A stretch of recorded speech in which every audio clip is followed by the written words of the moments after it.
We have Judge Jeanine Pirro with us. Hey, Judge. Hey, good morning. How are you? We're great. What does 250 mean to you? Well, you know, I thought about it when I looked at that and I said, you know, when I was a kid, there used to be parades. I'm from upstate New York. And I just remember all of those little poppies that they'd give away. And my dad fought in World War II. He was on the first ship to Nagasaki, and he had a lot of health problems as a result of it. My grandfather stormed the beaches in Normandy. So, I mean, for my family, it always meant a great deal. But, you know, when you think about the Declaration of Independence and that the right that the Creator gave us to life, liberty, and the pursuit of happiness, I kind of tie that into my job here as a U.S. attorney in D.C., protecting the victims, making the criminal accountable, making sure that we get rid of the chaos and the disruption that is going on in our society. I mean, people in this country believe in rules and law and order. And as a prosecutor, my role is to make sure that there is a lack of chaos and disruption, that people are protected, that they can live freely with their families. And you mentioned this earlier in the show, that you know, there is so much talk now about all the negative stuff. Mm-hmm. And when I saw the police on the tarmac with the, what row was it? Viking Row. The Viking Row. I said, you know, that's such a nice story. You know, we're good World people. Cup. Right. Yeah. World Cup, the world loves us. Yeah, and yeah, especially in New York, #1. I know. I watch the news. I watch you all the time. But you know what? We're better than what's happening in some parts of our country right now. Mm-hmm. We're better than the disruption and the violence, and we've got to shut it down. We really You've been shutting it down, Judge, and this city's different. I lived there for 2 years. It was out of control. Yeah. But you see our cops, you see the National Guard, but you got this new mayor. She may be the new mayor, and she's not going to want to work with you. She is going to be the new mayor. Janice Williams is an individual who not only was the #1 vote against detention for violent felons and carjackers. She was against it. Don't put them in jail. Forget about convicting them. But she is against curfews. And her excuse is, you know, we need to have more programs for young people. Well, you know what? Kind of, you know, bump up your intelligence level here, because there are 1,700 programs that Mayor Bowser has created for young people in the district. So, you know, there's a lot of, I'm concerned. I want to work with her. Have you ever talked to her? Huh? Have you ever talked to her? I've never spoken to her. I've never met her. I look forward to meeting with her. She's going to meet with the president. Yes, I know that. And you know what? She's got to understand that as a mayor, like every other mayor in the nation, her job is to keep the people in the district safe. That is the first priority of government. And all of this nonsense talk, I'm hoping that maybe it's just politics, because the bottom line is everybody wants to be safe. Everybody wants their kids to be able to walk down the streets. Every business owner wants to not have his place taken over by a team takeover.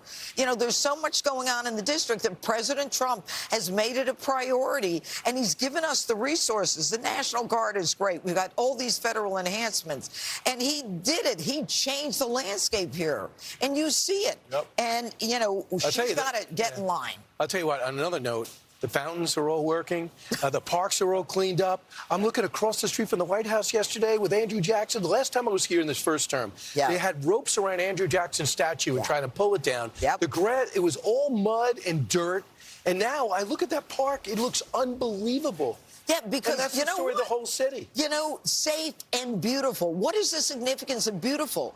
It is the broken windows theory. It's basically saying if we keep it beautiful, people are going to be more protective. People are going to be more in line with the rules. But if it's total disruption and vandalism and a mess, then nobody cares. It's mob rule. The president understands the basics of law enforcement and criminal justice. It's so funny that you mentioned that, because just yesterday we were shooting a story at the GSA, in front of the GSA, and someone on our team who lives in Washington said, I have never seen that fountain work, and it was working, and they fixed it for, I guess, America 250, so congratulations on that. Speaking about vandalism, right back here is the reflecting pool. What's the latest on that? I know 7 people were, I thought, arrested. Were they citations? Well, look, there are 14 citations that have been given out by the park police. They're coming into my office now. Make no mistake, if you vandalize anything in this district, we're going to prosecute you. And if you destroy the reflecting pool and if you create a problem that has long-term ramifications, we're going to prosecute you. There's no question about it. What we've got to do is make sure that we've got people who are able to find out about what's going on, and the president is making sure we do that, because now the enforcement is at a next level in terms of all of the monuments. Crime, though, Judge? It's both federal and a violation of the D.C. Code. It can go either way. In either court, it depends upon the level of damage.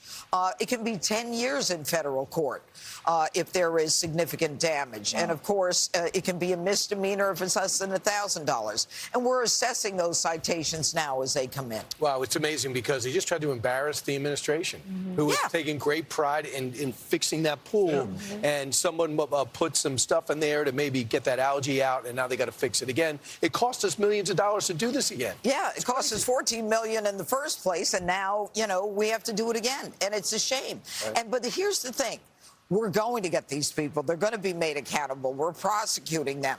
And that's why you see the difference. And I love D.C. now. When I first came here, it was like, And you like it a lot better when we're here. I love it when Fox and Friends is here. You got your job and you got your old place. Yeah, I got the old pal. I come in here, everything's I have not been yelled at in a long time. It's good to get yelled at. Or punched. I got yelled at. Or punched, yeah.